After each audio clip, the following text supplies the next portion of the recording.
नमस्कार श्रोता बंधुरा आबारो एकटी नतून भिडियो निये आमार राधा राधा चैनेले आपनादेर सुस्वागतम जानाई। आमादेर जीवनेर सबचेये गुरुत्वपूर्ण विषय हलो इतिबाचक हवा, आर एर जोन्नो गीतार चेये कार्यकरी आर कि होते पारे। अतएव आज आमी आपनादेर उद्भवजी एवं भगवान श्रीकृष्णेर मध्ये एकटी अत्यंत अनुप्रेरणादायक एवं चित्ताकर्षक कथोपकथन शोनाबो। उद्भवजी बाल्यकाल थेकेई सारथी हिसेबे श्रीकृष्णेर सेवाय नियोजित छिलेन, किन्तु तिनि कखनो श्रीकृष्णेर काछे कोनो इच्छा प्रकाश करेननि एवं कोनो प्रकार वर चाननि। श्रीकृष्ण जखन तार अवतार ग्रहण शेष करे गोलोके जाওয়ার জন্য प्रस्तुत हलेन तखन तिनि उद्भवके डेके बोललेन, प्रिय उद्भव, आमार एई अवतारे आमार काछ थेके बहु मानुष वर चेयेछेन, किन्तु तुमी किछुई चाओनि। एखन तुमी आमार काछे किछु चेये नाओ, आमी तोमाके किछु दिते चाइ। तुमी सारा जीवन आमार सेवा करेछो, आमी तोमार काछे ऋणी। तोमार भालो करेई आमी सन्तुष्ट हब।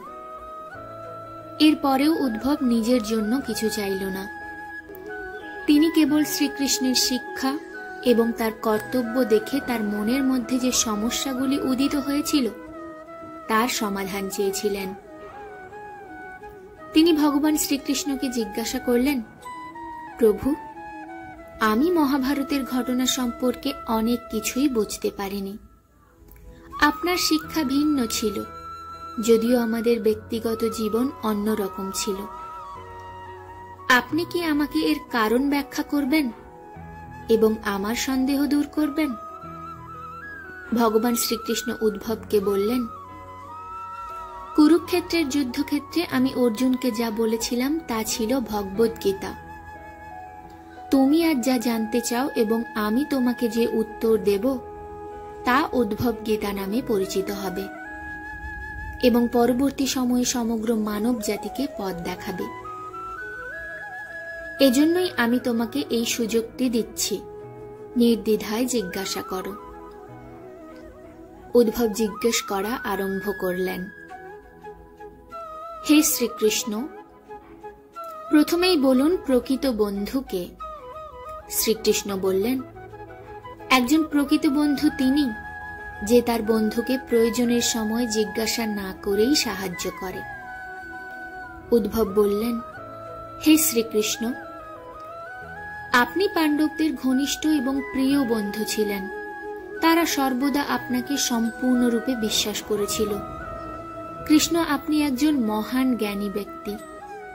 আপনি অতীত, বর্তমান এবং ভবিষ্যৎ জানেন, কিন্তু আপনি কি মনে করেন না যে আপনি একজন সত্যিকারের বন্ধুর যে সংজ্ঞা দিয়েছেন সেই অনুযায়ী আপনি কাজ করেননি? কেন আপনি ধর্মরাজ যুধিষ্ঠিরকে জুয়া খেলা থেকে বিরত রাখলেন না? ঠিক আছে, আপনি তাদের বাধা দেননি, কিন্তু আপনি ভাগ্যকেও ধর্মরাজের পক্ষে দেননি। আপনি চাইলে যুধিষ্ঠির জিততে পারতেন।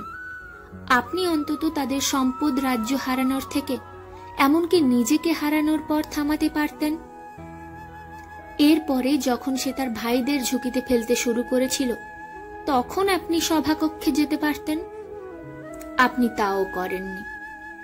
এরপরে যখন দুর্যোধন পাণ্ডবদের সর্বদা সৌভাগ্যের কথা বর্ণনা করে দ্রৌপদীকে ঝুঁকিতে ফেলার কথা বলেছিলেন এবং যদি তিনি জয়ী হন তবে তিনি তাকে তার হারিয়ে যাওয়া সমস্ত কিছু ফিরিয়ে দেওয়ার জন্য প্রলুব্ধ করেছিলেন, অন্ততপক্ষে তখন আপনি হস্তক্ষেপ করতে পারতেন।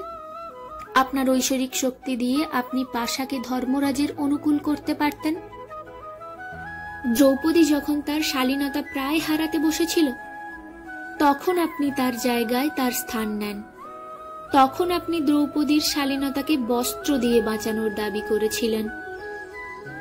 কিন্তু আপনি কিভাবে এই দাবি করতে পারেন? একজন লোক তাকে ভর্তি সভায় টেনে নিয়ে যায় এবং অনেক লোকের সামনে তাকে নগ্ন করার জন্য ছেড়ে দেয়। একজন নারীর শালীনতা কি বাকি থাকে? আপনি কি সংরক্ষণ করলেন? কষ্টের সময়ে সাহায্য না করলে বন্ধুত্বের কি লাভ? সংকটের সময়ে সাহায্য না করলে কি লাভ? এটাই কি বন্ধুত্ব? এটাই কি ধর্ম? এই প্রশ্নগুলি জিজ্ঞাসা করার সময় উদ্ভবজির গলা দম বন্ধ হয়ে আসে এবং তার চোখ থেকে অশ্রু প্রবাহিত হতে থাকে। আসলে এটি উদ্ভবের একার প্রশ্ন নয়। মহাভারত পড়তে গিয়ে সবার মনেই এই প্রশ্ন জাগে। ভগবান শ্রীকৃষ্ণ হাসি মুখে বললেন, প্রিয় উদ্ভব, এটা সৃষ্টির নিয়ম যে কেবল জ্ঞানীরাই জয়ী হয়। তখন দুর্যোধনের বিচক্ষণতা ছিল, ধর্মরাজের কাছে ছিল না।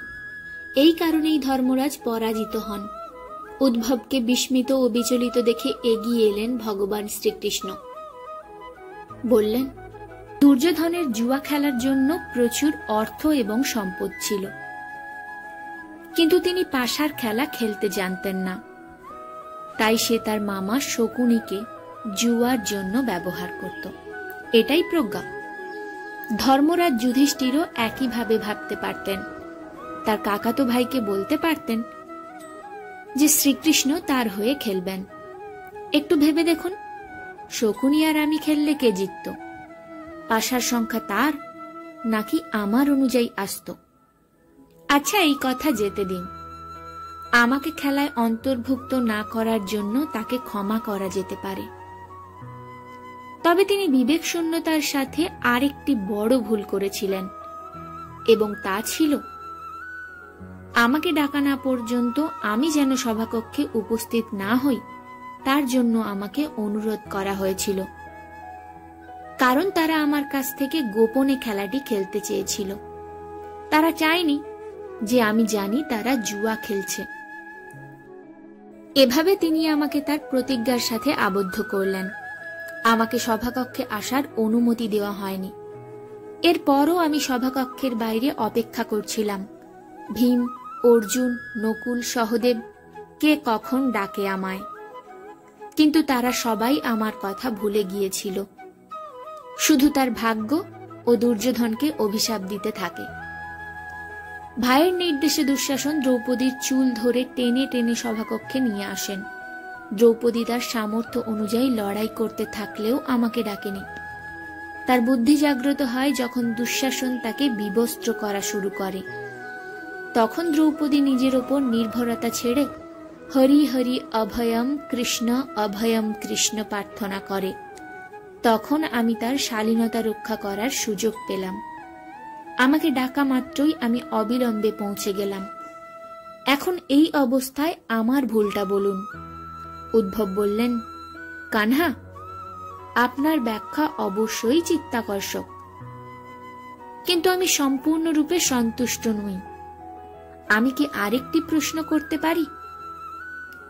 উদ্ভব শ্রীকৃষ্ণের অনুমতি নিয়ে জিজ্ঞাসা করলেন, এর মানে আপনাকে যখন ডাকবে তখনই আসবেন। আপনি কি আপনার ভক্তকে বিপদে সাহায্য করতে আসবেন না?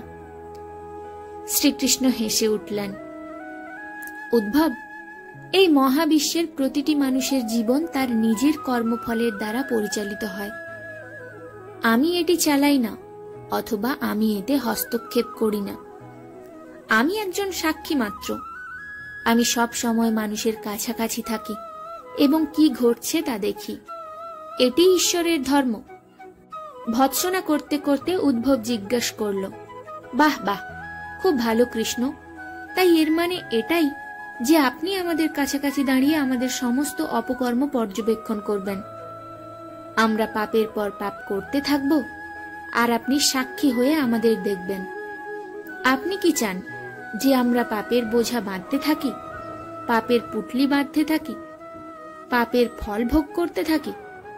শ্রীকৃষ্ণ বললেন, উদ্ভব, তুমি শব্দের গভীর অর্থ বোঝার চেষ্টা করো। যখন তুমি বুঝবে এবং অনুভব করবে যে আমি প্রতি মুহূর্তে সাক্ষী হয়ে তোমার কাছে আছি, তখন কি তুমি ভুল অথবা খারাপ কিছু করতে পারবে? তুমি নিশ্চিত রূপে অবশ্যই খারাপ কিছু করতে পারবে না। যখন তুমি এটা ভুলে যাও এবং ভাবতে শুরু করো যে আমাকে লুকিয়ে কিছু করতে পারবে, তখনও তুমি কষ্ট পাও। বিপদে পড়ো।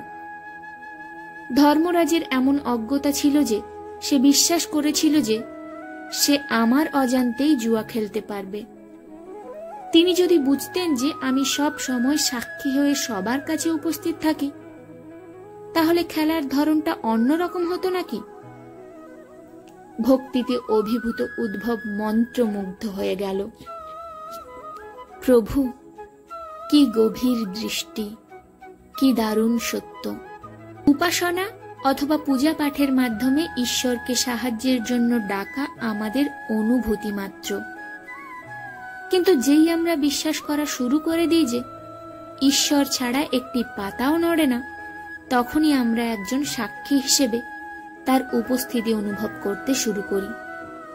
বিপত্তি তখন ঘটে যখন আমরা এটি ভুলে যাই এবং পার্থিব বিষয়ে নিমগ্ন হই। হে ভগবান, সমগ্র ভাগবত গীতায়ও আপনি অর্জুনকে এই জীবন দর্শনের জ্ঞান দিয়েছেন।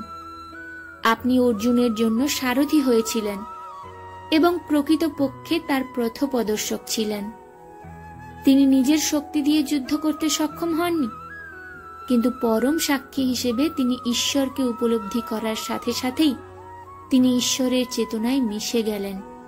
তিনি আশ্চর্য ক্ষমতার অধিকারী হয়েছিলেন।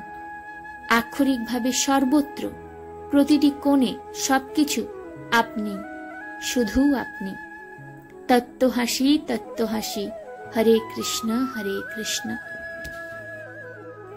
গর্ভবতী মায়েরা যদি প্রত্যহ উদ্ভব গীতা শ্রবণ অথবা পঠন করেন, তাহলে আপনার সন্তান নিঃসন্দেহে প্রজ্ঞাশীল, বিবেকবান, বাস্তব বুদ্ধির অধিকারী হয়ে উঠবে। যদি ভিডিওটি ভালো লেগে থাকে একটা লাইক দিয়ে যাবেন, আর এরকম নানান ধরনের তথ্য পেতে চ্যানেলটিকে সাবস্ক্রাইব করে সঙ্গে থাকুন। জয় শ্রীকৃষ্ণ।